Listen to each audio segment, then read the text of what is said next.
열왕기상 3장 16절부터 28절 마지막까지 읽겠습니다. 때에 창기 두 계집이 왕에게 와서 그 앞에 서며 한 계집은 말하되 내 주여 나와 이 계집이 한 집에서 사는데 내가 저와 함께 집에 있으며 아이를 낳았더니 나의 해산한 지 3일에 이 계집도 해산하고 우리가 함께 있었고 우리 둘 외에는 집에 다른 사람이 없었나이다. 그런데 밤에 저 계집이 그 아들 위에 누움으로 그 아들이 죽으니 저가 밤중에 일어나서 계집종 나의 잠든 사이에 내 아들을 내 곁에서 가져다가 자기의 품에 누이고 자기의 죽은 아들을 내 품에 뉘었나이다. 미명에 내가 내 아들을 젖먹이려고 일어나 본즉 죽었기로 내가 아침에 자세히 보니 내가 낳은 아들이 아니더이다 하매 다른 계집은 이르되 아니라 산 것은 내 아들이요 죽은 것은 내 아들이라 하고 이 계집은 이르되 아니라 죽은 것이 내 아들이요 산 것이 내 아들이라 하며 왕 앞에서 그와 같이 쟁론하는지라. 왕이 가로되 이는 말하기를 산 것은 내 아들이요 죽은 것은 내 아들이라 하고 저는 말하기를 아니라 죽은 것은 내 아들이요 산 것은 내 아들이라 하는도다 하고 또 가로되 칼을 내게로 가져오라 하니 칼을 왕의 앞으로 가져온지라. 왕이 이르되 산 아들을 둘에 나누어 반은 이에게 주고 반은 저에게 주라. 그 산 아들의 어미 되는 계집이 그 아들을 위하여 마음이 불붙는 것 같아서 왕께 아뢰어 가로되 청컨대 내 주여 산 아들을 저에게 주시고 아무쪼록 죽이지 마옵소서 하되 한 계집은 말하기를 내 것도 되게 말고 네 것도 되게 말고 나누게 하라 하는지라. 왕이 대답하여 가로되 산 아들을 저 계집에게 주고 결코 죽이지 말라 저가 그 어민이라 하매 온 이스라엘이 왕의 심리하여 판결함을 듣고 왕을 두려워하였으니 이는 하나님의 지혜가 저희의 속에 있어 판결함을 봄이더라. 아멘. 기도하겠습니다.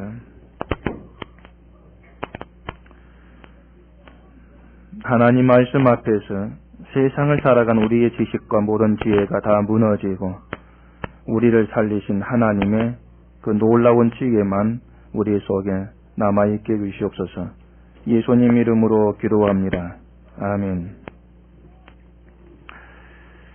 1000번제를 드린 솔로몬에게 하나님이 무엇을 줄고 구하라 그렇게 했을 때 솔로몬이 지혜를 구했죠.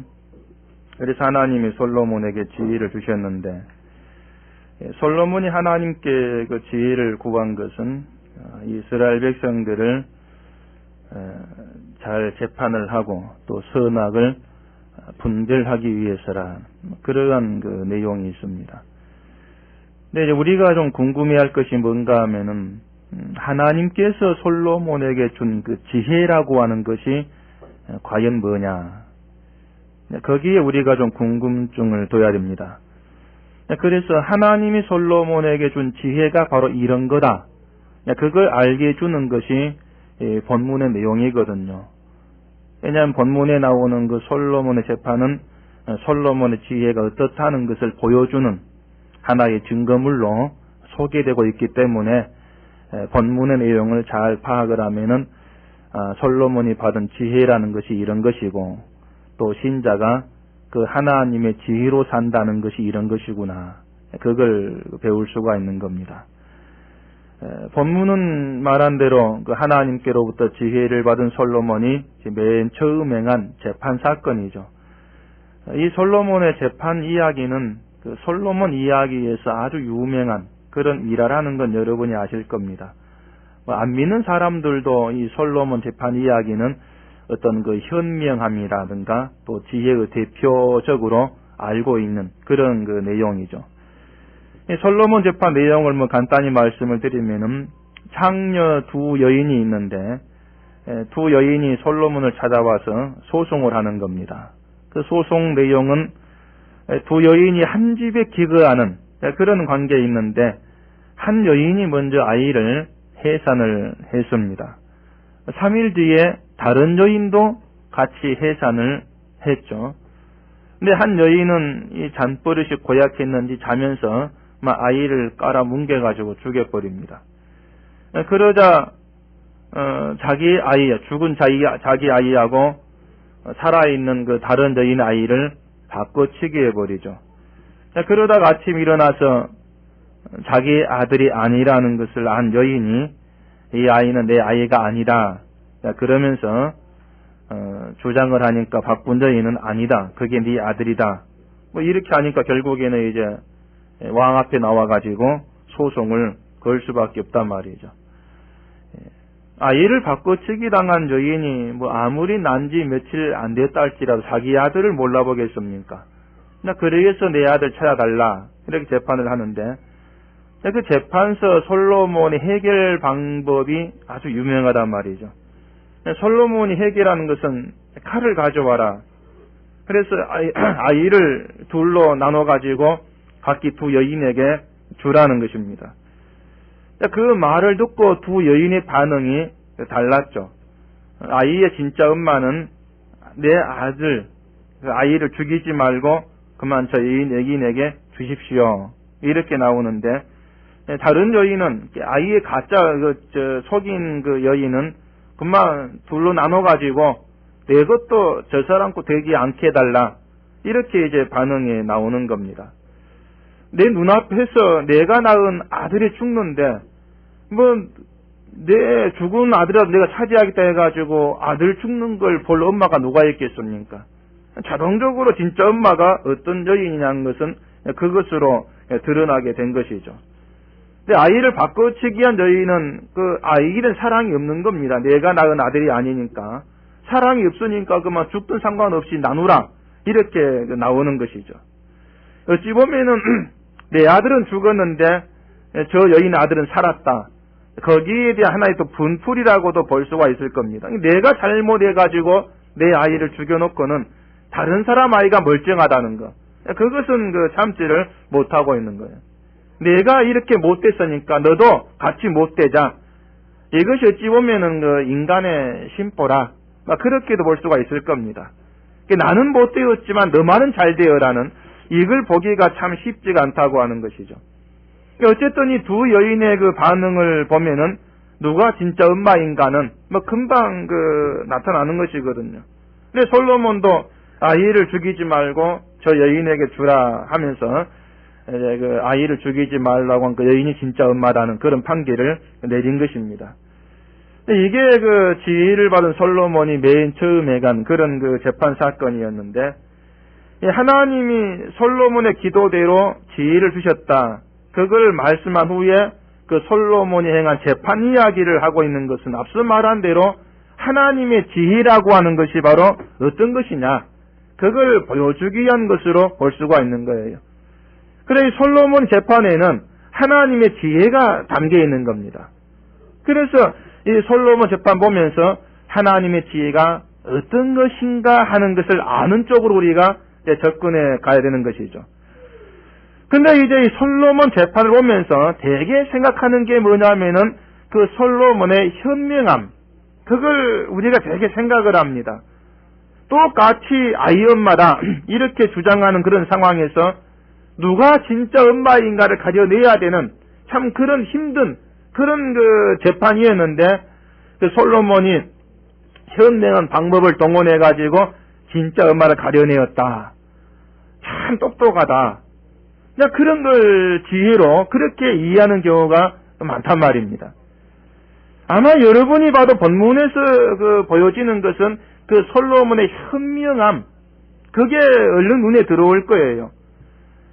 자, 그러면은 이 본문에서 보여지는 것이 솔로몬의 현명함이라면은, 그러면 하나님이 솔로몬에게 준 지혜라고 하는 것이 이렇게 문제를 잘 해결해야 하는 그런 현명함이라는 것을 솔로몬에게 주었겠냐고 하는 것입니다.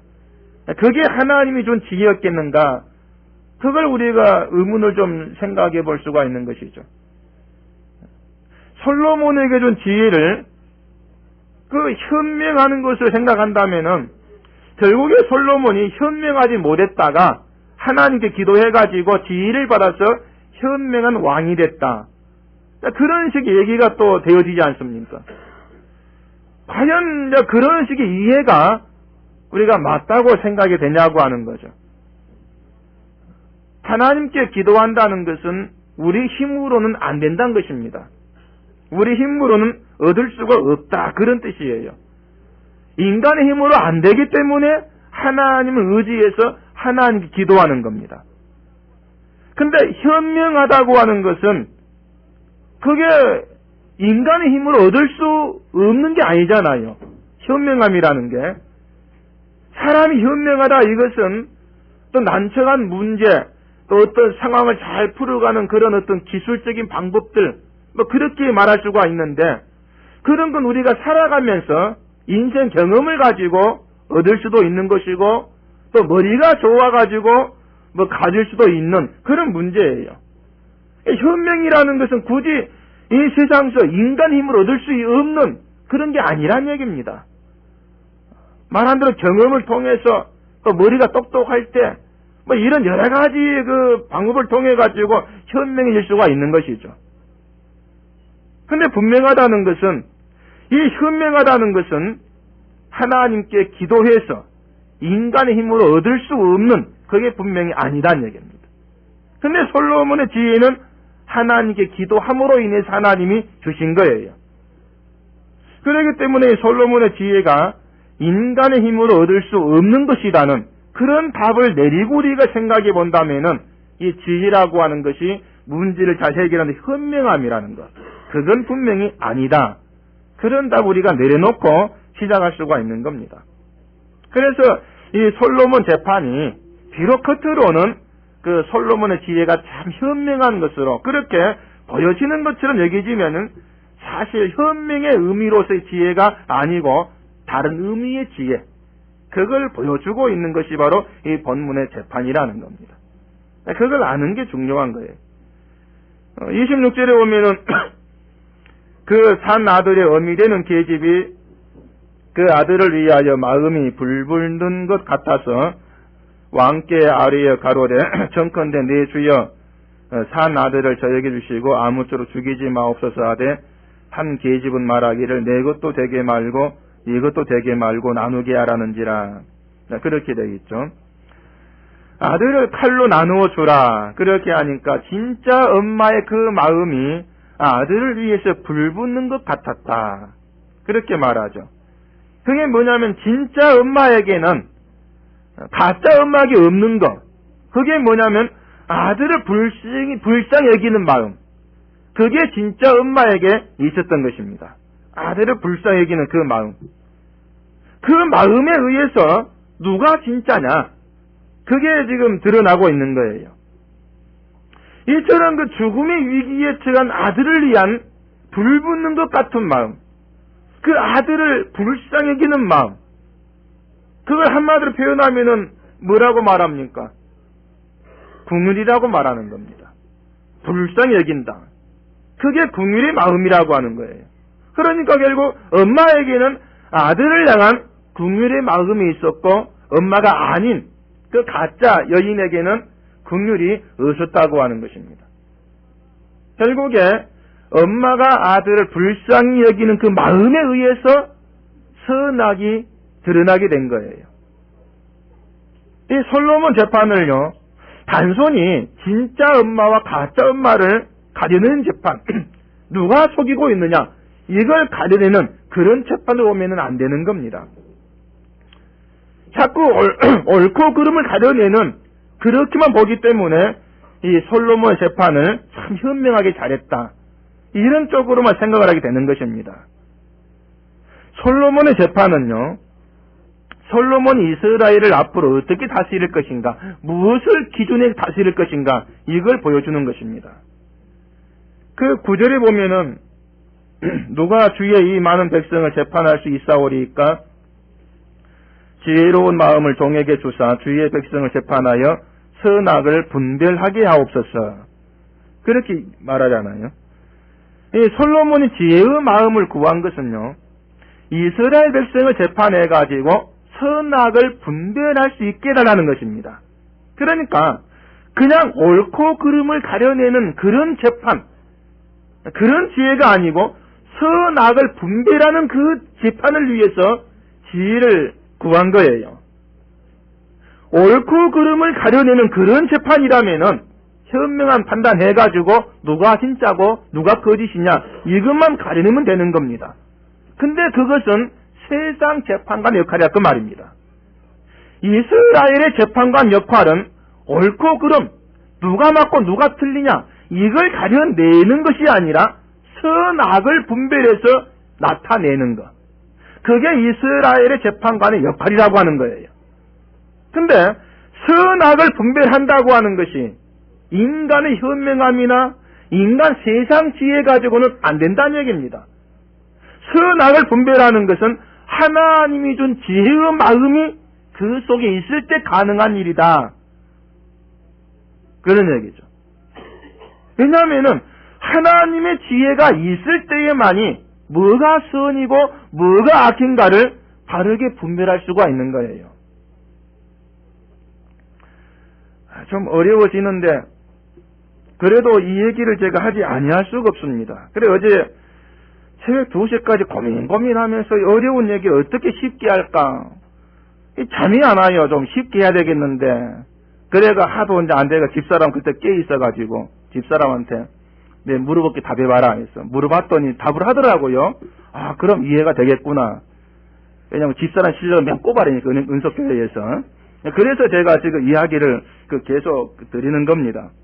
이 좀 어려운 내용이 사실은 어려운 내용인데 좀 잘 좀 생각하면서 좀 들어보시기를 바랍니다. 이게 굉장히 중요한 그런 또 내용이거든요. 지혜로운 마음으로 선악을 분별하는 것이 뭐냐는 걸 우리가 알아야만이 참된 신앙이 가능해지는 겁니다. 왜냐하면은 하나님은 우리한테 옳고 그름을 따지는 분이 아니에요. 누가 맞고 누가 틀리냐 그걸 물어가지고 거기에 따라서 맞는 사람은 천국 보내고 틀린 사람은 지옥 보내고 그게 아니란 얘기입니다. 하나님이 성도에게 묻는 건 선악입니다. 누가 선에 있고 누가 악에 있느냐 그 선악을 구별해가지고 선에 있는 자는 결국은 영원한 생명이 들어가는 것이고 악에 있는 자는 영원한 멸망이라는 겁니다. 이게 하나님 방식이기 때문에 우리가 어떤 신앙을 살아가면서 우리는 옳고 그름을 따지는데 하나님은 선악을 분별하고 근데 나는 선악이 무엇인가를 모르고 이렇게 나아가면 결국 참된 신앙의 소리는 벗어날 수밖에 없다고 하는 것이에요. 다시 말하지만 하나님이 세상을 심판하실 때에 옳고 그름을 가지고 심판하는 것이 아닙니다. 심판의 기준은 선입니다. 하나님의 선한 것 그게 기준돼 가지고 세상을 심판합니다. 그렇기 때문에 교회는 옳다 그르다 그런 판단을 하면 안 된다는 얘기입니다. 교회가 분별해야 되는 것은 넌 맞고 난 틀리다 그런 판단이 아니고 뭐가 선이고 뭐가 악이냐 그런 분별이 교회에 있어야 하는 것이에요. 그걸 가지고 지혜라 이렇게 말하는 겁니다. 선악을 분별할 수 있다는 것 그게 지혜라고 하는 것이죠. 근데 교회는 항상 어디에 치우치냐면은 옳다 그르다 판단에 치우쳐버립니다.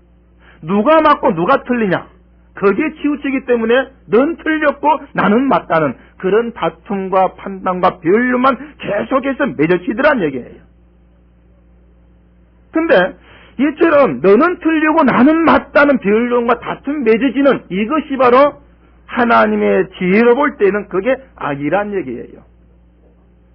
무엇이 기준이기 때문에 옳다 그르다는 그런 판단들 그런 걸 악으로 규정되느냐 바로 긍휼의 기준이기 때문에 그렇다 그 말입니다. 하나님의 긍휼하심 그게 기준이기 때문에 그런 거예요. 하나님의 불쌍히 여기심 그건 하나님 마음입니다. 그 불쌍히 여기시는 그 마음이 없기 때문에 긍휼이 없기 때문에 잘못된 사람은 잘못됐다 내치고 잘라있는 판단으로만 가야 된다 그 말입니다. 그게 교회가 아니란 얘기예요. 그래 솔로몬이 지혜를 주셔가지고 백성을 재판해서 옳고 그름을 가려내게 하는 것이 아니고 선악을 잘 분별하게 해주십시오. 그런 요구를 하나님께 하고 있는 겁니다. 그러니까 솔로몬 내가 옳고 그름을 잘 가려내는 그런 재판자가 아니라 하나님의 선악을 잘 분별해서 이스라엘을 선으로 인도해 갈 수 있도록 그럴수록 또 지혜를 달라고 기도하는 것이죠. 그래서 이 솔로몬 재판이 보여주는 것은 진짜 엄마에게 있었던 아들을 긍휼히 여기는, 불쌍히 여기는 그 마음을 이 재판이 보여주고 있는 얘기예요. 아이를 바꿔치기 한 여인은 저 아들 죽어도 좋다는 것 아닙니까? 죽어도 괜찮으니까 내 것도 저 여인 것도 되지 않게 해달라. 이렇게 나오는데 그게 곧 긍휼이 없는 겁니다. 긍휼이 없기 때문에 아들을 잃은 엄마의 마음을 전혀 생각지를 않아요. 그걸 두고 악이라 이렇게 말하는 겁니다. 이런 긍휼의 그 마음, 그러한 선이 교회에 그대로 적용이 되어져야 되는데, 그러기 때문에 여러분이 아셔야 될 것은 앞서 말한 대로 교회라고 하는 것은 옳고 그름을 따져 묻고 판단하는 그런 것이 전혀 아니란 얘기예요. 인간의 습성은요, 누가 맞고 누가 틀렸느냐 그걸 따져 묻는 습성이 있습니다. 그래서 틀린 걸 찾아내가지고 넌 틀렸다고 눌려버려야 직성이 부른 그 습성이 우리에게 다 있어요. 서로가 모여가지고 얘기하는 것도 옳고 그름을 따지는 그런 문제일 경우 굉장히 많은 겁니다. 어떤 문제를 가지고 이것은 누가 틀렸고 누가 틀렸다, 이런 논란들이 끊이지 않지 않습니까? 근데 하나님 마음을 우리가 한번 생각해보자 그 말입니다. 옳고 그름을 따지는 것이 하나님 마음이냐? 하나님 마음은 옳고 그름을 따져가지고 판단하고 심판해버리는 그것이 아니고 불쌍히 여기시는 것이다. 긍휼이다. 그걸 여러분 잘 기억하셔야 돼요.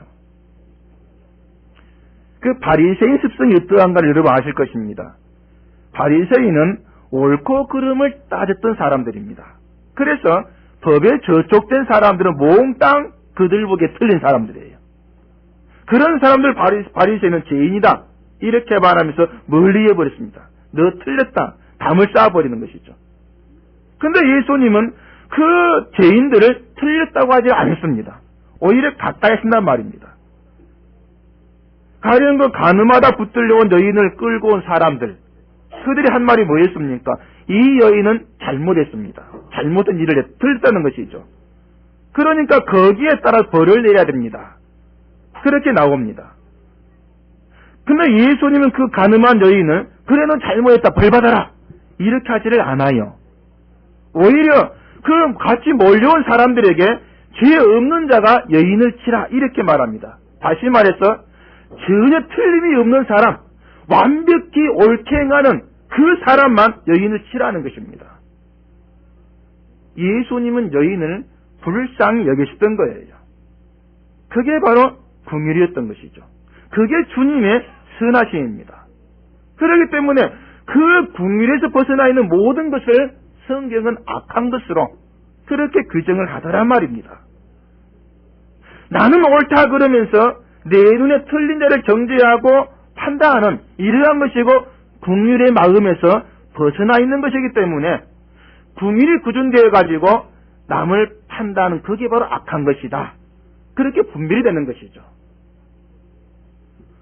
이처럼 하나님이 보실 때 뭐가 선이고 무엇이 악인가를 분별할 수 있는 그것을 가리켜서 하나님의 지혜라 그렇게 일컫는 거예요.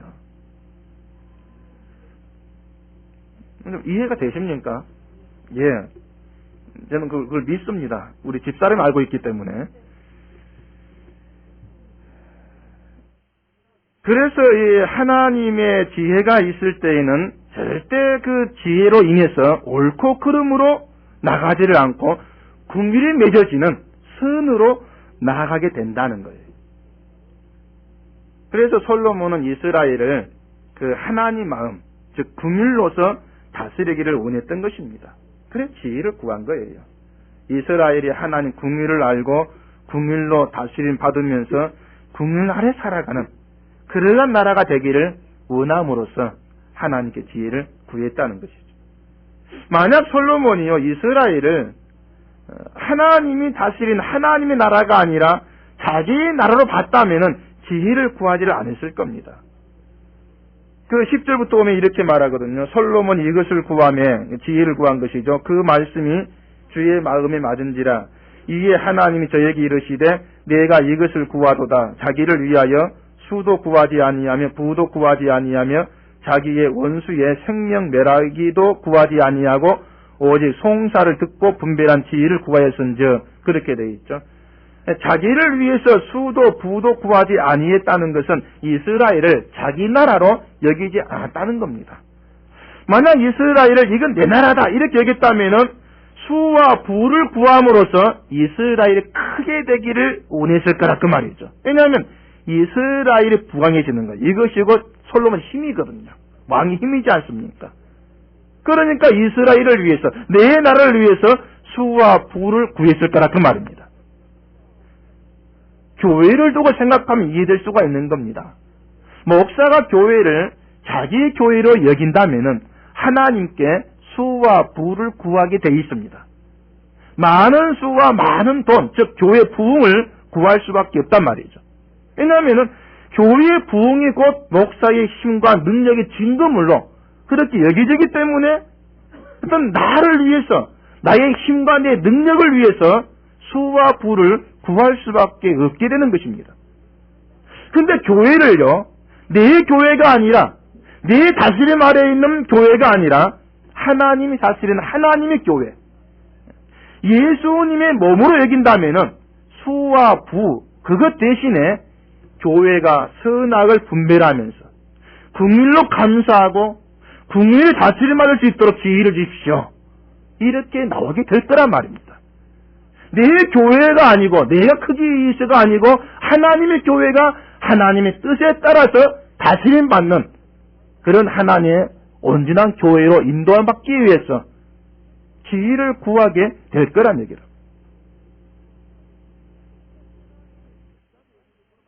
우리는 하나님의 불쌍히 여기심으로 말미암아서 사망에서 건진받은 그런 사람들입니다. 우리 중 누구 하나도 불쌍히 여기시는 그 긍휼을, 은혜를 받지 않냐고 이 자리에 나온 사람은 아무도 없단 말입니다. 여러분들이 옳은 사람이기 때문에 하나님 불러내신 것이 아니에요. 대단한 사람이기 때문도 아니고 착하기 때문도 아니란 얘기입니다. 오히려 우리 행실을 본다면 너 틀렸다는 그런 선언 안에서 당장 심판받고 죽어 마땅한 게 우리들입니다. 그런 우리가 살아서 지금 말씀의 이 자리에 나오게 되었다는 것은 하나님께서 불쌍히 여기시는 그 긍휼이 저와 여러분을 다스리고 있다는 증거물이란 말입니다. 긍휼 아래에 있다는 것이죠. 그런데도 우리들은 하나님의 긍휼과 상관없는 것처럼 살아간단 말입니다. 그게 무엇이겠습니까? 옳고 그름이라는 거. 그걸 가지고 항상 판단하려고 하는 이것이 바로 긍휼과 상관없이 살아가는 모습이 되는 거예요. 여러분께 제가 당부드리고 싶은 게 뭐냐면은 지금 여러분을 살게 하신 것이 뭔가를 좀 제대로 보시라는 얘기입니다. 나를 지금 살려놓고 있는 거, 나를 살게 하는 거, 이게 뭐냐? 그걸 파악하시라는 얘기예요. 여러분의 착한 행동이냐? 여러분의 믿음이냐? 아니면은 하나님의 불쌍히 계신 그 긍휼 때문이냐? 그걸 깊이 생각하셔야 돼요. 그리고 불쌍히 여기신 하나님의 그 마음에 깊이 빠져들어야 되는 것입니다. 그러면은 하나님의 마음을 아는 그 마음에서 옳고 그름으로 모든 걸 판단하려고 하는 그런 습성은 나오지를 않게 돼요. 왜? 그게 악인 걸 알기 때문에.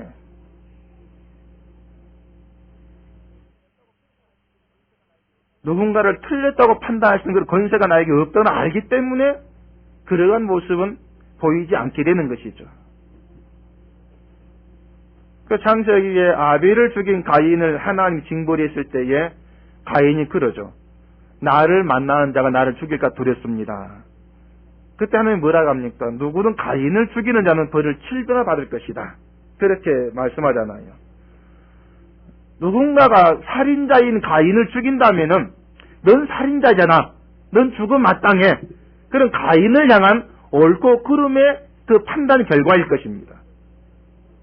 근데 하나님 보실 때에는 세상 누구도 가인을 틀렸다고 판단할 권세가 아무도 없다는 거예요. 누구에게도 없다는 것입니다. 왜? 모두가 똑같이 가인처럼 틀린 적을 살아가기 때문에 그렇다 그 얘기입니다. 그러니 가인을 죽인다는 것은 곧 악이라 그 말이죠. 옳고 그름으로 자기 틀린 보지 아니한 악한 것이다. 그러니 벌을 7배나 받을 것이다. 그런 말씀을 하신 것입니다. 목사인 제가 여러분을 두고 옳다 그르다 판단을 할 수가 없는 겁니다. 목사는 그런 권세가 없어요. 그래서 저는 여러분들이 무엇을 하든지 간에 그건 틀렸습니다. 그런 말을 제가 드리지를 않습니다. 제 기억에는 그렇게 말한 적이 없어요. 다만 하나님의 그 마음을 기준해서 이것은 악한 것입니다. 그런 분별을 제가 해드리는 것. 그게 목사인 저의 역할일 것입니다. 흔히 교회에서 틀렸다고 말하는 걸 보면은 모두가 인간적 기준에 의한 판단일 뿐이에요. 가령 성경을 읽는 사람과 읽지 않은 사람이 있다고 할 때에 누가 맞고 누가 틀린 사람입니까? 그냥 사람 기준에 볼 때에는 성경을 읽는 사람이 맞은 것이고 읽지 않은 사람이 틀린 것을 분명히 보여질 것입니다. 근데 문제는 하나님께서 과연 그런 기준과 그런 판단을 우리에게 남기시냐 그 말이죠.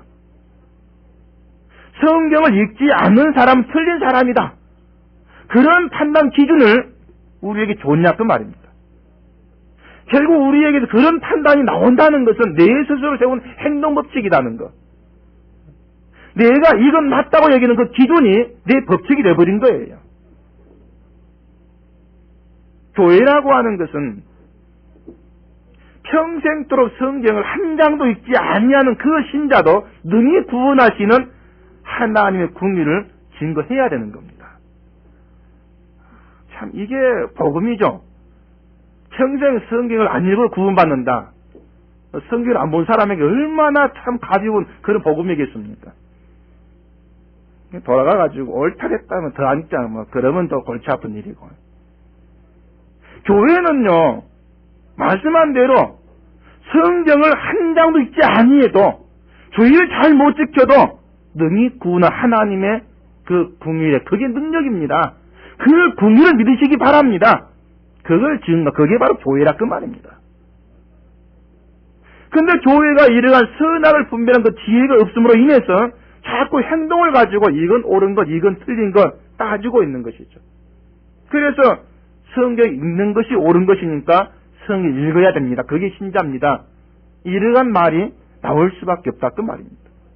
결국에 사람들은 내가 성경 읽어가지고 옳은 신자 되려고 하는 또 그런 시도를 하지 않겠습니까? 궁리를 보는 것이 아니고 결국 내가 뭘 해서 내가 신자 되겠다. 나를 바라보는 그런 결과가 돼버리는 거예요.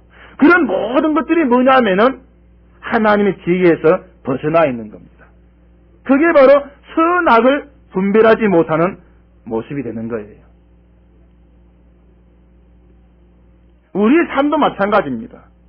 우리의 생활도 내가 어떤 일 했든지 간에 그걸 옳고 그름의 시가로는 안 되는 거예요. 우리의 모든 삶도 하나님의 궁이 담겨 있는 것입니다. 어떤 일 흥날지라도 내가 틀렸다는 그런 답이 아니라 하나님은 이러이러한 나의 인생, 나의 삶을 통해서 하나님의 궁의를 배우게 하시고 은혜를 배우게 하신다. 그 궁의를 우리가 알아가는 것. 그게 바로 참된 지혜라 그 말입니다. 저와 여러분들은 옳은 것이 하나도 없는 그런 존재라는 것을 절대 잊지 마시기를 바랍니다. 우리는 몽땅 틀린 사람들입니다. 물론 세상 윤리 도덕 빛으로 보면은 맞는 게 많이 보일 겁니다. 근데 예수를 앞에 두고 말씀을 두고 보시라 그 말입니다. 맞는 게 있습니까? 다 틀리게 살잖아요. 그런 틀린 나를 하나님이 버리지 아니하시고 지금도 불쌍히 계신 그 마음으로 우리를 다스리고 있는 겁니다.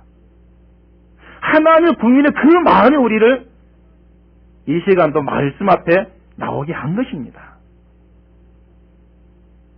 내가 무엇으로 살아가는가? 그걸 제대로 바라볼 수 있는 것이 참된 지혜예요. 그래서 하나님의 그 궁일의 그 마음을 깊이 들여다보시고 그 마음에 깊이 좀 빠져 들어가 보세요. 지금 당장 죽어도 할 말이 없는, 온통 틀린 것밖에 없는 그런 내가 지금도 살아서 이런 많은 것을 누리면서 말씀에 나와 있는 모든 이것이 나를 불쌍히 여기신 하나님 긍휼 때문이구나. 나는 긍휼로 말며 살고 있구나. 그러한 분별 속에서 감사하시고 그 긍휼의 마음이 이제는 여러분의 관계 속에서 서로 함께 터져 나올 때에 그 속에서 하나님의 선이라는 것, 사랑이 맺어질 수가 있는 겁니다. 그것을 두고 교회라 이렇게 말하고 솔로몬은 이스라엘을 그러한 선으로 인도하고 통치하기를 원해서 지혜를 구한 거예요. 우리 모두가 하나님 마음을 아시고 그런 지혜 속에 머무르면서 하나님의 뜻을 나타내고 증거하는 그러한 삶이 되어지기를 바랍니다. 기도하겠습니다. 우리 아버지 하나님, 하나님께 나올 때마다 하나님의 긍휼을 보아하는 저희가 되게 하시옵기를 간절히 바랍니다. 옳고 그름을 두고 본다면은 참 주 앞에 나올 수도 없고 당장 하나님의 심판 아래 죽어도 할 말이 없는 그런 우리들인데 이런 우리를 하나님께서 불쌍히 여기시고 그 긍휼을 여기신 그 마음이 우리를 지금도 이 땅에 살게 하고 있고 말씀 앞에 나오게 하고 있습니다. 하나님의 긍휼을 알 수 있는 지혜를 우리에게 주시고 우리가 살아간 모든 삶도 그 긍휼을 증거 나타내는 그런 선한 길로 갈 수 있도록 저희를 붙들어 인도해 주시옵소서. 예수님 이름으로 기도합니다. 아멘.